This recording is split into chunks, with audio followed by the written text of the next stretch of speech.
En application des instructions du président de la République, Abdelmadjid Tebboune, chef suprême des Forces armées, ministre de la Défense nationale, et au terme des consultations avec le comité scientifique de suivi de l'évolution de la pandémie du coronavirus Covid-19 et l'autorité sanitaire, le Premier ministre Abdelaziz Jarrad a arrêté dans le cadre du dispositif adopté par les pouvoirs publics dans la gestion de la crise sanitaire les mesures suivantes. Premièrement, l'adaptation des horaires de confinement partiel à domicile de 20h jusqu'au lendemain 5h pour les wilayas concernés par cette mesure. Deuxièmement,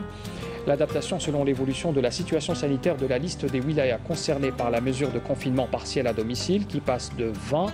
à 29 wilayas comme suit. La reconduction pour une durée de 15 jours à partir du 10 novembre de la mesure de confinement partiel à domicile déjà en vigueur pour 20 wilayas. Donc il s'agit des wilayas de Batna, Béjaïa, Biskra, Blida, Bouira, Tebessa, Tlemcen, Tiaret, Tizi Ouzou, Alger, Sétif, Djidjel, Annaba, Constantine, Médéa, Msila, Ouergla, Oran, Borj Bouarerij et Boumerdes. L'application pour une durée de 15 jours également à partir du 10 novembre de la mesure de confinement partiel à domicile pour 9 nouvelles wilayas enregistrant une recrudescence des cas de contamination, à savoir Adrar, Guelma, Ilizi, Tindouf, Tissemsilt, El Oued, Khenchla, Tipaza et Ain Timouchent. Toutefois, les walis peuvent, après accord des autorités compétentes, prendre toutes les mesures qu'exige la situation sanitaire de chaque wilaya, notamment l'instauration, la modification ou la modulation des horaires de la mesure de confinement à domicile, partielle ou totale, ciblée d'une ou de plusieurs communes, localités ou quartiers connaissant des foyers de contamination. Aussi, ils peuvent également prendre, en cas de besoin, des dispositions nécessaires pour la fermeture totale ou partielle des lieux de plaisance, de détente, des espaces récréatifs et de loisirs, ainsi que tout lieu susceptible de recevoir une forte affluence du public. Troisièmement, la suspension de l'activité de transport urbain des personnes publiques et privées durant les week-ends, sur tout le territoire national aussi. Le gouvernement rappelle que le transport collectif des personnes interwilayas demeure interdit et que tout contrevenant à cette mesure subira les sanctions réglementaires prévues.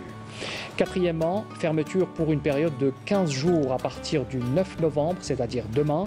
des marchés de vente de véhicules d'occasion sur l'ensemble du territoire national. S'agissant des marchés hebdomadaires, un contrôle rigoureux sera opéré par les services compétents au niveau de ces lieux afin de s'assurer de l'application des mesures préventives, du port obligatoire du masque ainsi que de la distanciation physique.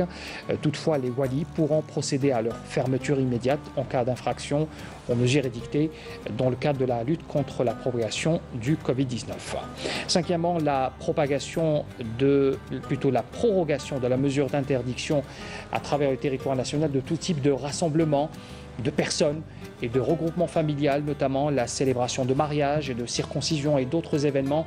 tels que les regroupements au niveau des cimetières. À ce sujet, le gouvernement rappelle qu'il a été prouvé que ces regroupements favorisent la propagation de l'épidémie et qu'il est nécessaire de respecter les mesures décidées dans ce cadre. Aussi,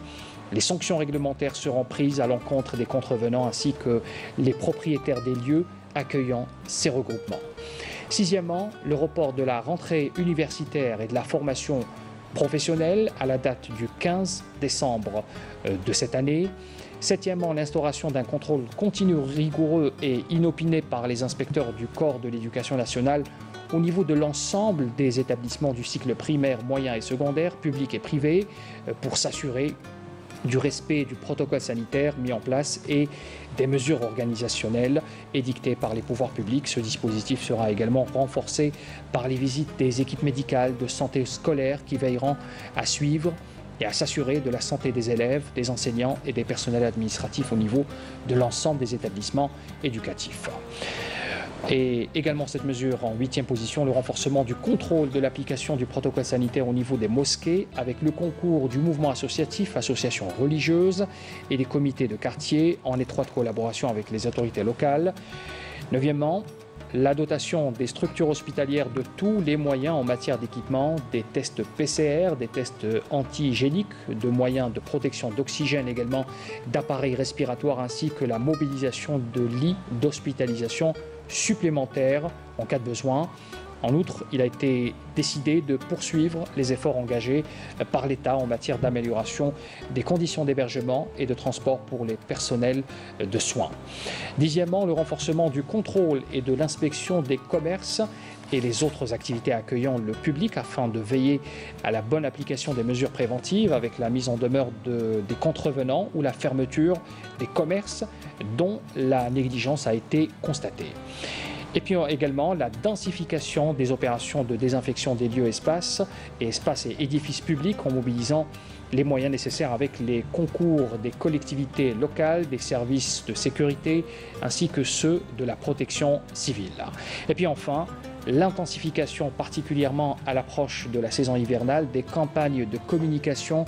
et de sensibilisation des citoyens au niveau des quartiers en mobilisant les associations et les comités de quartier pour faire prendre conscience aux citoyens de l'importance du respect des protocoles sanitaires en vigueur, à savoir les mesures d'hygiène et les gestes barrières, le port obligatoire du masque et la distanciation physique. Voilà donc pour le communiqué du Premier ministre qui nous est parvenu ce dimanche.